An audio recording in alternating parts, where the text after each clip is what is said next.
Chennai shopping mall Aadi blockbuster KG sale. KG చీరల ప్రారంభ ధర కేవలం 150 రూపాయలు మాత్రమే. కొన్ని ప్రత్యేక చీరలపై రెండవ చీర కేవలం 9 రూపాయలకే సొంతం చేసుకోండి. తెలంగాణ విశాల ప్రయోజనాల సాధనే లక్ష్యంగా పనిచేయాలని రాష్ట్రానికి చెందిన ఎంపీలను ముఖ్యమంత్రి రేవంత్ రెడ్డి కోరారు. రాజకీయాలకు అతీతంగా రాష్ట్ర ప్రయోజనాల విషయంలో కలిసి ముందుకు సాగుదామని పిలుపునిచ్చారు.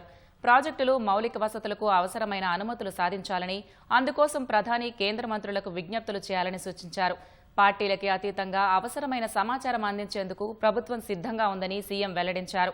బేచజాలు లేకుండా కేవలం రాష్ట్ర ప్రయోజనాలే ఏకైక లక్ష్యంగా ప్రజాప్రభుత్వం పనిచేస్తుందని ఉప ముఖ్యమంత్రి బట్టి విక్రమార్క ఎంపీలకు స్పష్టం చేశారు.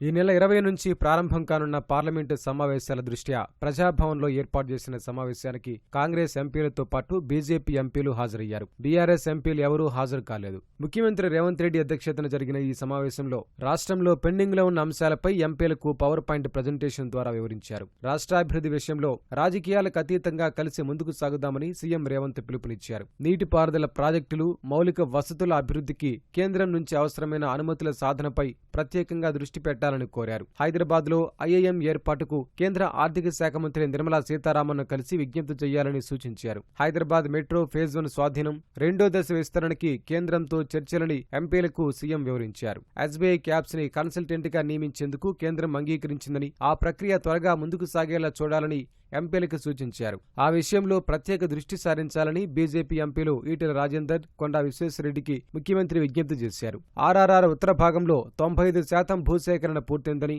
పన్నుల ప్రారంభానికి దక్షిణ భాగం ఆర్ఆర్ఆర్ భూసేకరణకి కేంద్ర మంత్రివర్గం ఆమోదించాల్సి ఉందన్న సీఎం ఆ విషయంలో ఎంపీలు ప్రత్యేక శ్రద్ధ చూపాలని సీఎం సూచించారు. మూసీ పునరుజ్జీవనం పనుల్లో తొలిదశ టెండర్ల ప్రక్రియ కొలిక్కొచ్చిందని, ఆ పనులను అర్బన్ ఛాలెంజ్ ఫండ్ కింద తీసుకోవడంపై కేంద్రం ఆమోదం తెలపాల్సి ఉందన్న సీఎం రేవంత్ రెడ్డి ఆ విషయంలో ఎంపీలు కేంద్ర మంత్రి మనోహర్ లాల్ ఖట్టర్ను కలిసి విజ్ఞప్తి చేయాలని కోరారు. అంతరాష్ట్ర నదీ జలాలపై ఇటీవల కర్ణాటకలో జలశక్తి మంత్రి సిఆర్ పాటిల్ ఆధ్వర్యంలో ఏపీ, కర్ణాటక ముఖ్యమంత్రులతో చర్చించిన అంశాలను సీఎం రేవంత్ రెడ్డి ఎంపీలకు వివరించారు. తుంగభద్ర నుంచి రాష్ట్రానికి 15.09 టీఎంసీల నీరు రావాల్సి ఉన్న పూడికతో 5 టీఎంసీలకు మించడం లేదన్నారు. తుంగభద్ర డ్యాంతో పాటు కాలువల్లో పూడిక తొలగింపునకు ఏపీ, కర్ణాటక సహకరించేలా ఒప్పించాలని సిఆర్ పాటిల్ను కోరామని, ఆ విషయంపై ఎంపీలు కేంద్ర మంత్రిని కలవాలని సూచించారు. నదుల అనుసంధానంలో గోదావరి నుంచి నాగార్జున సాగర్ కి నీళ్లు తీసుకోవడంపై ఛత్తీస్గఢ్ ను ఒప్పించే బాధ్యత కేంద్రం తీసుకుందని తెలిపారు. గోదావరిలో ఛత్తీస్గఢ్ కి 300 టీఎంసీల వాటా ఉన్నా వాడుకోవట్లేదని చెప్పారు.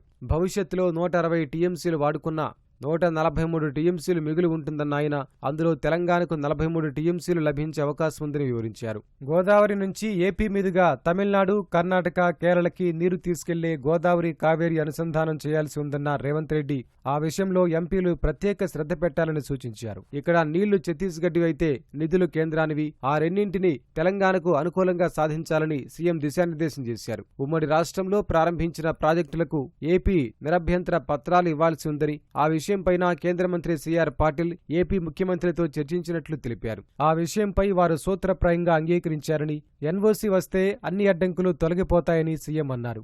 తుమ్మిడిహెట్టి ప్రాజెక్టుకు సంబంధించి 150-151 అడుగుల్లో నిర్మించేందుకు మహారాష్ట్ర సీఎం ఫడ్నవీస్తో సమావేశం అవుదామని ఎంపీలతో సీఎం వ్యాఖ్యానించారు.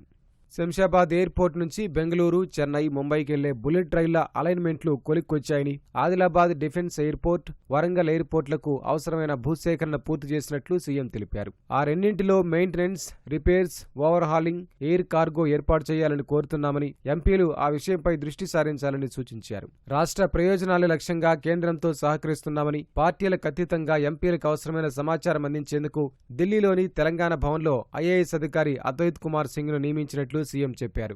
ఎంపీలు అడిగే సమాచారం వేగంగా అందించాలని అధికారులను సీఎం ఆదేశించారు. అన్ని పార్టీల ఎంపీలను సమన్వయం చేసుకుని ముందుకు సాగాలని మల్లు రవికి రేవంత్ సూచించారు. సమాఖ్య స్ఫూర్తికి అనుగుణంగా కేంద్రంతో సహకార ధోరణితో ముందుకు సాగుతున్నామని ఉప ముఖ్యమంత్రి భట్టి విక్రమార్క సూచించారు. రాష్ట్రానికి చెందిన అంశాలపై గతంలో కేంద్రానికి పంపిన లేఖలు, ప్రస్తుత స్థితిని తెలియజేస్తూ లేఖలు సిద్ధం చేసి పార్లమెంటు సమావేశాల సమయంలో ఎంపీలకు అందుబాటులో ఉంచాలని అధికారులను భట్టి ఆదేశించారు. కేంద్రం నుంచి రాష్ట్రానికి రావాల్సిన వాటా వాటాలు నిధులు సాధించుకోవడానికి ప్రభుత్వం సిద్ధంగా ఉందని అన్నారు. సింగరేణి ప్రయోజనాల కోసం గోదావరి పరివాహక ప్రాంతంలోని బొగ్గు బ్లాకులను వేలం లేకుండా కేటాయించేందుకు కేంద్రంపై ఒత్తిడి తేవాలని భట్టి విక్రమార్క కోరారు. గతంలో ప్రైవేటుకు కేటాయించిన సత్తుపల్లి, కోయగూడెం 3 బ్లాకులను మళ్లీ సింగరేణికి అప్పగించాలని డిమాండ్ చేశారు. హైదరాబాద్కి సెమీ కండక్టర్ పరిశ్రమ రావడం రాష్ట్రాభివృద్ధికి గేమ్ చేంజర్ కానుందని, పెట్టుబడులను ఆకర్షించేందుకు ప్రభుత్వం ప్రత్యేక కార్యాచరణ చేపట్టినట్లు ఉప ముఖ్యమంత్రి భట్టి విక్రమార్క వివరించారు.